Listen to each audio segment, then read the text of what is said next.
عزیزو، ایک بات اس بات کا خیال رکھا جائے کہ زکوٰۃ کا بہترین مصرف، زکوٰۃ کا بہترین مصرف اپنے رشتہ دار ارد گرد دیکھا جائے، جو ضرورت مند ہے تلاش کیا جائے اور انہیں اس کی زکوٰۃ دی جائے، یہ سب سے بہترین مصرف ہے۔ زکوٰۃ کا فریضہ بھی ادا ہوگا اور دوسرا میرے عزیزو صلہ رحمی کا ثواب بھی ملے گا، صلہ رحمی کا ثواب ملے گا۔ اور دوسرے نمبر پہ زکوٰۃ کا سب سے بہترین مصرف، زکوٰۃ کا سب سے بہترین مصرف وہ دین کی خدمت کے اور دین کی حفاظت کے، دین کی اشاعت کی جتنی شکلیں ہیں اس میں مال خرچ کرنا، یہ زکوٰۃ کا سب سے، بلکہ صدقہ اور خیرات کا سب سے اعلیٰ مصرف ہے۔ اس کی برکت سے بھی دگنا ثواب ملتا ہے۔ ایک ثواب تو ملتا ہے زکوٰۃ کی ادائیگی کا، اور دوسرا ثواب ملتا ہے صدقہ جاریہ کا، دین کی اشاعت اور حفاظت کا۔ بلکہ جتنی بڑھیا آپ کی زمین زرخیز ہوگی خرچ کرنے کی، جتنی زرخیز ہوگی آپ کے مال کے خرچ کرنے کی، اتنا اجر ملے گا۔ اور اللہ نے یوں فرمایا کہ ایک دانہ زمین پہ ڈالتے ہیں، زمین زرخیز ہوتی ہے تو وہ 7 بالیاں نکالتی ہے، اور ہر بالی سے 100 دانے نکلتے ہیں، ایک بالی سے 700 دانے نکلے۔ اللہ کے راستے میں جو خرچ کرتے ہیں ایک کے بدلے میں اللہ 700 دیتا ہے۔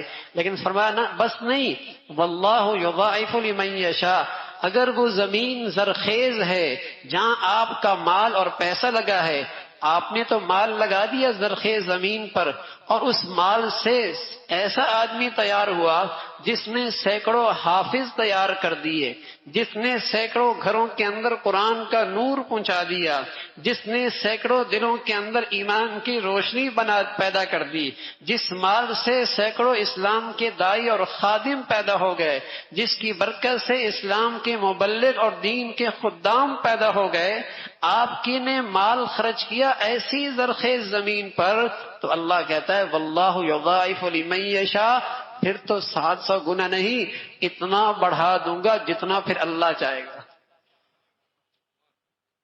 پھر جتنا اللہ چاہے گا۔ آپ نے ایسی زرخیز زمین پر وہ مال لگایا، ہاں، جس کے بدولت سینکڑوں لوگ حافظ بن گئے، ہزاروں لوگ اسلام کے داعی بن گئے، اور سینکڑوں گھروں کے اندر ایمان کی روشنی آ گئی۔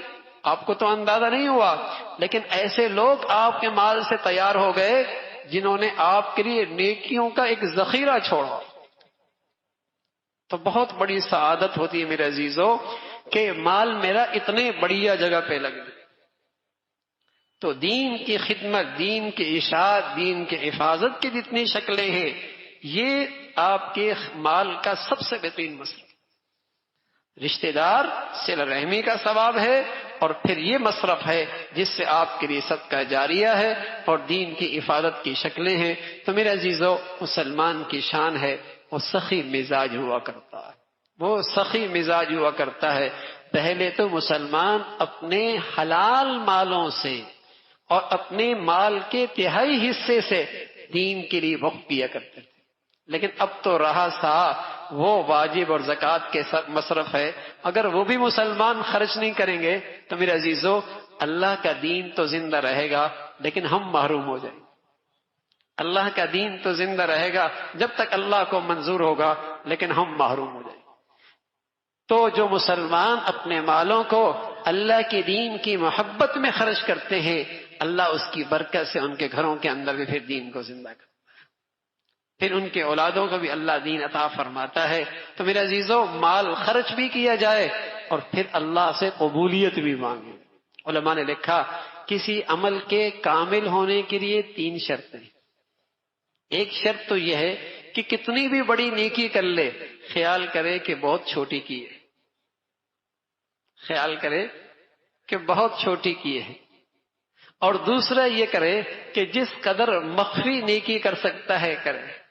اور تیسرا فرمایا اس نیکی کے بعد اللہ سے قبولیت بھی مانگ لیا کرے، تو اللہ رب العزت اس نیکی کو کامل بنا دیا کرے، اللہ اس نیکی کو کامل بنا دیا کرتے ہیں۔ تو اللہ رب العزت بھائی ہمیں مال خرچ کرنے کی بھی توفیق نصیب فرمائے اور اللہ اسے قبول بھی فرما لے۔